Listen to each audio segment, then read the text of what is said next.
suis en train de lire un ouvrage de Thomas Edison, le fameux Edison, n'est-ce pas? C'est un ouvrage qui est présenté par Philippe Baudouin, Le royaume de l'au-delà. Mais quand on regarde de près cet ouvrage, on trouve des choses extrêmement intéressantes.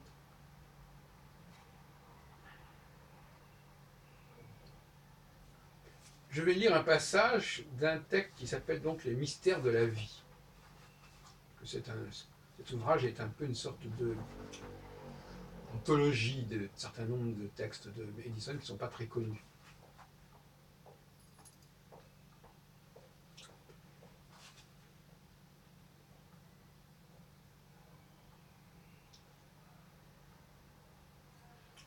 Dans l'animal, qu'il s'agisse de l'homme ou de n'importe quelle bête, la tête est simplement le bureau directorial où les ordres sont élaborés et ensuite distribués.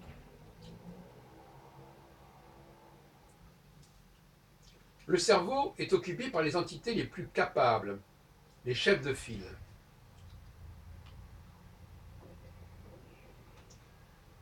Et ces entités règnent sur ce que j'appellerais, dit Edison, le prolétariat.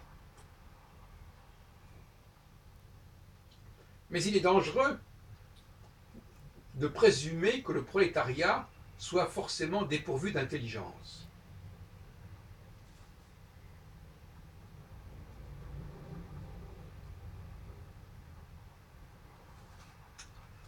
Donc finalement, Edison transpose un modèle social, en quelque sorte de lutte des classes, si on peut dire, au niveau du fonctionnement de notre organisme. Je trouve ça assez intéressant. Je ne veux pas juger de savoir s'il est le premier à dire ça ou pas. Je constate simplement que c'est un point de vue intéressant qui me parle et qui a été écrit quand même dans les années, je ne sais pas à quelle année ça a été écrit, mais je pense qu'il a été écrit au début du XXe siècle, de toute façon. Et cette comparaison, je n'avais pas lu ce texte, cette comparaison me parle beaucoup, parce que ça renvoie à l'idée de subconscience dont je me sers. C'est-à-dire toute une partie de nous-mêmes qui fonctionne, qui exécute,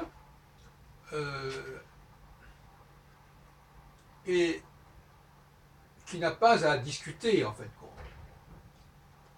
Et dont la raison d'être est de servir et d'être fiable. Et quand ce n'est pas le cas, on a affaire à des maladies. La maladie au niveau du corps, la grève, la guerre, au niveau de la société. Et le parallèle, qui n'est pas tout à fait celui entre Marx et Freud, qui serait tentant de faire,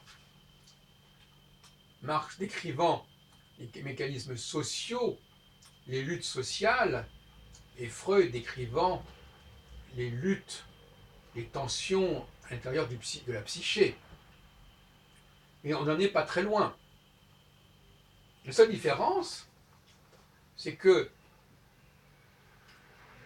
pour moi, et peut-être même pour Jung jusqu'à un certain point, l'inconscient, c'est un mode de fonctionnement collectif. Ce n'est pas une affaire individuelle.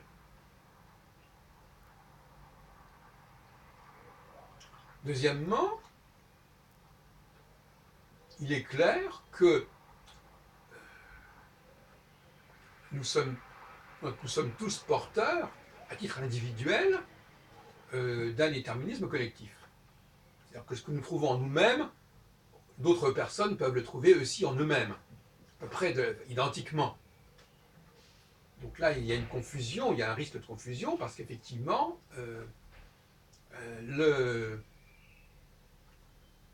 ce n'est pas parce que nous travaillons sur nous-mêmes que nous découvrons notre individualité. En travaillant sur nous-mêmes, nous retrouvons au contraire ce qui nous unit à d'autres personnes du même groupe. Donc, je crois en effet que Thomas Edison, a raison de dire que dans l'histoire de l'évolution, le cerveau humain n'a cessé de déléguer, de se délester d'un certain nombre de fonctions conscientes, qui exigeaient donc une grande concentration, une grande dépense d'énergie nerveuse, pour générer un mode de fonctionnement subconscient, un peu comme quand on est dans un bateau, eh bien, il y a des gens qui s'occupent des machines et on ne s'en occupe pas. Ils font tourner, de même que par exemple là, il y a l'électricité, je ne m'occupe pas de savoir d'où vient cette électricité. On peut dire, je ne suis pas là pour vérifier qu'on fait fonctionner les usines qui produisent de l'électricité. Donc nous sommes tous dépendants de choses qui fonctionnent à notre insu, mais qui fonctionnent. Et nous attendons que ça fonctionne. Donc on n'est pas dans un inconscient ou un subconscient pathologique, aléatoire, comme semblerait l'indiquer Freud. On est dans un subconscient qui est censé être fonctionnel et opérationnel. C'est pas du tout pareil. C'est là que je me distingue. C'est vrai que j'emploie le mot subconscient, c'est pas subconscient. C'est pour ça que je me distingue de position de Freud. Mais en revanche, j'aime beaucoup cette idée de prolétariat dont se sert Edison, à la page 125 de ce livre Le Royaume de l'au-delà, paru chez Jérôme Millon, il y a très peu de temps, en 2015.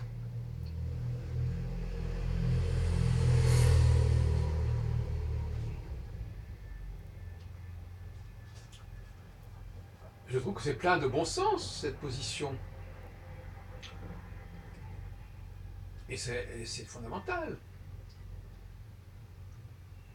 Nous avons, c'est le fameux passage de l'androgyna à ce qu'on appelle l'homme phallique, c'est-à-dire nous ne nous occupons pas de tout, nous ne nous chargeons pas de tout.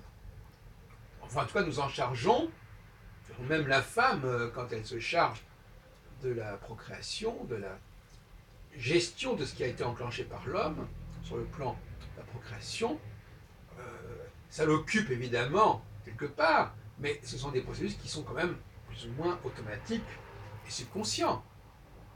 Mais, donc voyez-vous, c'est un peu plus compliqué que ça. L'homme se reporte sur la femme un certain nombre de tâches, et la femme se reporte sur son propre corps, son propre organisme, des tâches qu'on lui incombe. Donc finalement, c'est un petit peu chacun se refile la patate chaude en quelque sorte. Et on pourrait dire ça de tout le monde.